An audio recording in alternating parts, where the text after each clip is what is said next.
how many years ago, nung unang panahon, panahon nila nila Abraham, nila Moises, at iba pa 'no, nung nakasaad po sa Old Testament. Pero ngayon po iba na po ang paraan kung paano tayo kinakausap ng Diyos. Hindi na po kagaya ng nangyari nung unang panahon na ang Diyos ay kumakausap. Kagaya kay Moises po, kinausap niya si Moises o iba pa mang mga propeta para malaman yung mensahe ng Diyos ano. Ngayon hindi na po, individual na po, matatanggap na po natin ang mensahe ng Diyos po 'no. Ngunit nitong mga huling araw nangusap siya sa atin sa pamagitan ng kanyang anak. Sa pamagitan niya nilikha ng Diyos ang sanglibutan at siya rin ang pinili niyang magmay-ari ng lahat. Ano ba 'to nandito? Nagmamay-ari ng lahat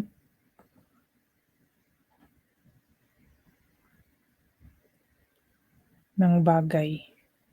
Lahat, nagmamay-ari ng lahat ng bagay. So yan po si Jesus Christ po.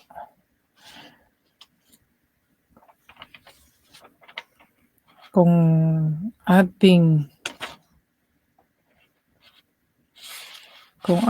ma-encounter si Jesus Christ, ibig sabihin, yun na ang Diyos ang ating na-encounter din kasi sa pamamagitan nga ni Jesus Christ, 'di ba?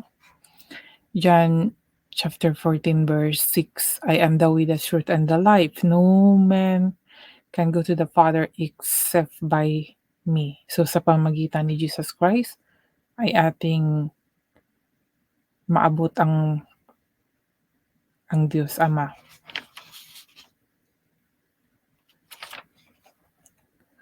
So paano ba natin siya makausap si Jesus Christ? Man to man ba na kagaya ng tao? Hindi, 'di ba? Sa pamamagitan ng Espiritu Santo din. Kaya kailangan magkaroon ng ating espiritu ng totoong connection kay Jesus Christ. Nang sa gayon ay ating nakausap na ang Diyos Ama. Dahil sa pamagitan ng kanyang anak ay makausap natin ang ating Amang Diyos o Diyos Ama.